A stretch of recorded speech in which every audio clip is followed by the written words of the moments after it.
पूरे मध्य प्रदेश में कृषि मंडियों के कर्मचारी आज से हड़ताल पर चले गए। सरकार के मॉडल मंडी एक्ट के विरोध में यह हड़ताल बुलाई गई। अनिश्चितकालीन हड़ताल पर कृषि मंडी कर्मचारी संयुक्त संघर्ष मोर्चा के बैनर तले प्रदर्शन कर रहे हैं। कर्मचारियों के हड़ताल पर जाने से किसानों की समस्या बढ़ गई। व्यापारी, मंडी कर्मचारी, अधिकारी मंडी बोर्ड के ऑफिस में हजारों की संख्या में जुटे और सरकार के खिलाफ नारेबाजी की। सरकार को वल्लभ भवन तक रैली निकालने की चेतावनी भी थी।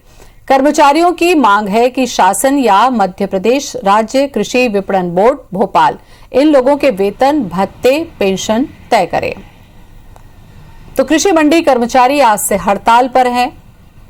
बड़ी संख्या में इकट्ठा होकर इन्होंने नारेबाजी की। हड़ताल से किसानों की समस्याएं बढ़ेगी। कृषि मंडी कर्मचारी के हड़ताल पर जाने से जाहिर सी बात है कि ऐसे में किसानों को नुकसान उठाना पड़ेगा। तो हड़ताल पर आज से जा रहे हैं कृषि मंडी के कर्मचारी। हड़ताल से किसानों की समस्याएं बढ़ जाएंगी। मंडी एक्ट के विरोध में यह हड़ताल की जा रही है। तो कृषि मंडी के कर्मचारी हड़ताल पर आज से। और इसी खबर पर हमारे संवाददाता जुड़ चुके हैं दीपक यादव। दीपक, हड़ताल पर कृषि मंडी कर्मचारी है, क्या इसका असर होगा और क्या इनकी मांगे हैं जिन्हें लेकर ये हड़ताल पर हैं?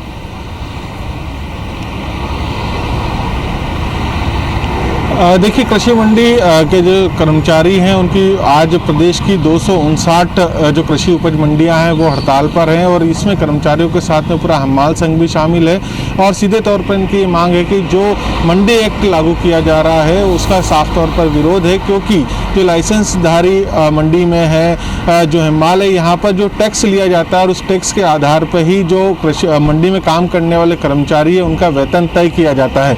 लेकिन मंडी एक्ट लागू होने से सीधा माल किसानों का उतरेगा, जिसपे टैक्स वसूली मंडी में नहीं हो पाएगी, जिसका खामियाजा जो है वहाँ पर काम करने वाले कर्मचारी, वहाँ पर काम करने वाले हमाल और जो अन्य लोग हैं उनके ऊपर होगा। और उसी बात को लेकर आज पूरे प्रदेश भर की सभी मंडियां बंद है। हालांकि इन्होंने शुरुआत में 3 दिनों की हड़ताल की घोषणा की है और उसकी शुरुआत आज से हुई है।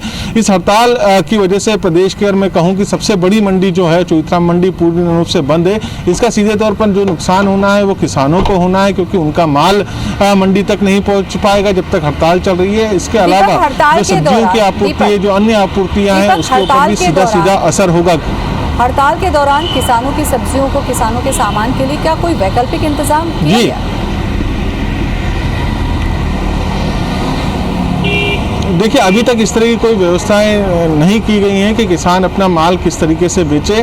और हड़ताल की वजह से पूरी मंडी सुनी हुई है और जिस तरीके से किसानों तक ये जानकारी गई है तो किसान खुद ही मंडियों तक नहीं पहुंचे हैं। उनको पता था कि हड़ताल है, लेकिन जो उनके पास माल है, खास तौर पर जो ताज़ी सब्जियां हैं वो उनके लिए संकट की घड़ी है। चाहे तो वो कहीं पर भी या खुले बाजार में जाकर सीधे बेच सकते हैं, लेकिन ऐसी कोई वैकल्पिक व्यवस्था सरकार की तरफ से कोई नहीं की गई है। और सीधे तौर पर पूरे प्रदेश भर में मंडी कर्मचारियों का आंदोलन है वो चरम पर है और इसका सीधा सीधा नुकसान जो है वो किसानों को हो रहा है। साथ ही साथ जैसे जैसे सब्जियों की आपूर्ति कम होगी तो उससे आम जनजीवन भी प्रभावित होगा।